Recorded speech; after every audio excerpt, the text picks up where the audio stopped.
Hi friends, आज आबारो एक नतून रेसिपि निये चले एलाम। आजकेर बानाबो भीषण ही मजादार एक मिष्टि रेसिपि। तबे आजकेर मिष्टिटी बानाबो मयदा दिए। भीषण ही सफ्ट, मुखे दिले मिलिए जाओयार मतो एक रेसिपि शेयर करछि आज आपनादेर संगे। आजकेर मिष्टिटी मयदा दिए बानाबो। ताहले चलुन देखे निन एकबार रेसिपिटी किभाबे बानालाम आमि एई मयदार मिष्टि। प्रथमे आमि एखाने एक मिक्सिंग बोल निয়েছি, নিয়ে নিলাম তার মধ্যে 1 কাপ গুঁড়ো দুধ, তার মধ্যে দিয়ে দিলাম 1.5 কাপ পরিমাণ ময়দা। 1.5 কাপ বা তার থেকে একটু কম ময়দা নিলেও চলবে।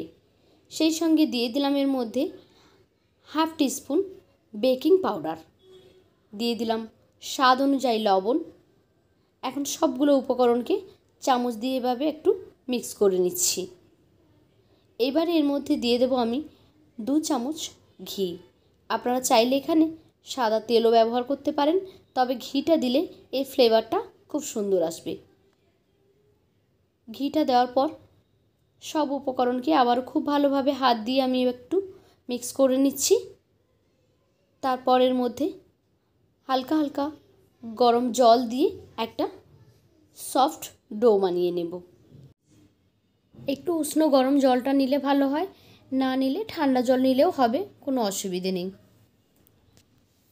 ডো বানিয়ে 5 মিনিটের জন্য আমি একটু রেস্টে দিয়ে দিচ্ছি। ফিরে এলাম 5 মিনিট পর। এখন এটাকে আমি একটু বেলে নেব। যেহেতু এর মধ্যে বেকিং পাউডার দিয়ে রেখেছি, সেই জন্য এটা একটু সাইড থেকে ফেটে যেতে পারে। তার জন্য কোনো সমস্যা নেই, আমরা তো সাইডগুলো কেটে অলরেডি বাদ দিয়ে দেব। সেই জন্য হাত দিয়ে চেপে চেপে যতটা সম্ভব আপনারা এটাকে একটু বেলে নেবেন। এখন 4 সাইডের অংশগুলো আমরাকে একটা ছুরি দিয়ে কেটে বাদ দিয়ে দেব। তাহলে যে কোনো একটা শেপে কিন্তু আমরা এটা বানিয়ে নিতে পারবো। সেই জন্য আমি সাইডগুলো এখানে বাদ দিয়ে দিচ্ছি। বাদ দেওয়া অংশগুলো ফেলে দেওয়া যাবে না, এগুলো দিয়ে আমরা আবারও মিষ্টি তৈরি করে নেব। এখন এভাবে লম্বা লম্বা করে একটু কেটে নিচ্ছি। তারপর আবারও সাইড থেকে এভাবে 4 কোনা করে কেটে নেব, তাহলে মিষ্টিগুলো দেখতে বেশি ভালো লাগবে। আপনারা চাইলে এগুলোকে গোল গোল করেও বানিয়ে নিতে পারেন। আমি যেভাবে কেটে নিয়েছি এরকম শেপ দিয়ে সবকটা মিষ্টি এখানে আমি কেটে নিয়েছি। এখন এগুলোকে আমি ফ্রাই করে নেব। গ্যাসে আমি একটি কড়াই বসিয়ে দিয়েছিলাম, তার মধ্যে তেল দিয়েছি। তেলটা গরম হতেই আমি এখানে যে মিষ্টিগুলো রেডি করে রেখেছিলাম সেগুলো দিয়ে দিলাম। আমি তেলের মধ্যে অল্প পরিমাণে একটু ঘি ইউজ করেছি, স্মেলটা ভালো আসবে বলে। আপনারা চাইলে শুধু সাদা তেলে এটাকে ফ্রাই করে নিতে পারেন। একটু সময় পরে দেখবেন মিষ্টিগুলো একা একাই উপরে ভেসে উঠবে। তো কিছুক্ষণ নাড়াচাড়া করে এগুলোকে সুন্দর একটা গোল্ডেন ব্রাউন কালার করে আমরা ভেজে নেব। একটা সাইড যখন লাল হয়ে আসবে তখন আরেকটা সাইড আমরা উল্টে দেব। এভাবে উল্টে পাল্টে সমস্ত মিষ্টিগুলোকে আমরা ভেজে নেব। মিষ্টিগুলো একেবারে হাই হিটে ভাজা যাবে না, তাহলে ভেতরে কাঁচা থেকে যাবে আর বাইরেটা লাল হয়ে যাবে। মিডিয়াম টু লো হিটে রেখে এগুলোকে আমরা সুন্দর একটা কালার দিয়ে ফ্রাই করে নেব। এখন দেখুন মিষ্টিগুলোর কালার কিন্তু খুব সুন্দর এসে গেছে। এই পর্যায়ে আমি মিষ্টিগুলোকে উঠিয়ে নিচ্ছি। বাকি মিষ্টিগুলো একই রকমভাবে এখানে ফ্রাই করে নেব। এইবারে মূল প্রসেস, চিনি সিরা তৈরি করে নিতে হবে।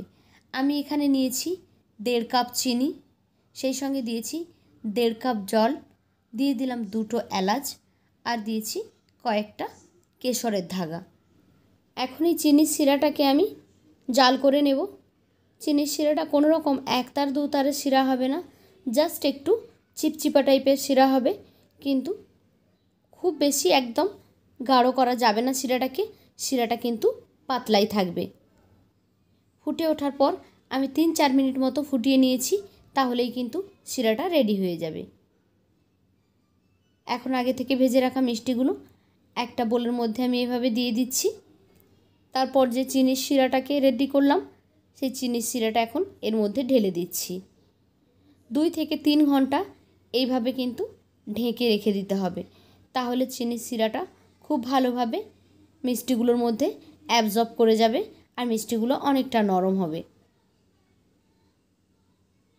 ফিরে এলাম প্রায় 3 ঘন্টা মতো পরে। মিষ্টিগুলো দেখুন ফুলে উঠেছে আর চিনির শিরাটা কিন্তু অনেকটা শোক করে নিয়েছে। এবার এগুলোকে আমি সার্ভ করে দিচ্ছি। অল্প খরচে এরকম একটা মিষ্টি কিন্তু আপনারা বাড়িতে বানিয়ে নিতে পারেন। তো কেমন লাগলো আজকের আমার এই রেসিপি? যদি ভালো লেগে থাকে তাহলে লাইক, কমেন্ট অ্যান্ড শেয়ার করবেন। আর এরকমই নিত্য নতুন ও সহজ রেসিপি পেতে আমার চ্যানেলটিকে সাবস্ক্রাইব করে বেল আইকনে ক্লিক করে নোটিফিকেশান অন করে দেবেন। তাহলে যখনই আমি কোনো নতুন ভিডিও আপলোড করব সেই ভিডিওর নোটিফিকেশান সবার আগে পৌঁছে যাবে আপনাদের ফোনে। তো আজকের মতো এই পর্যন্ত। ফিরে আসবো আগামীকাল নতুন আরও একটি ভিডিও নিয়ে। ততক্ষণ সবাই ভালো থাকুন। টাটা।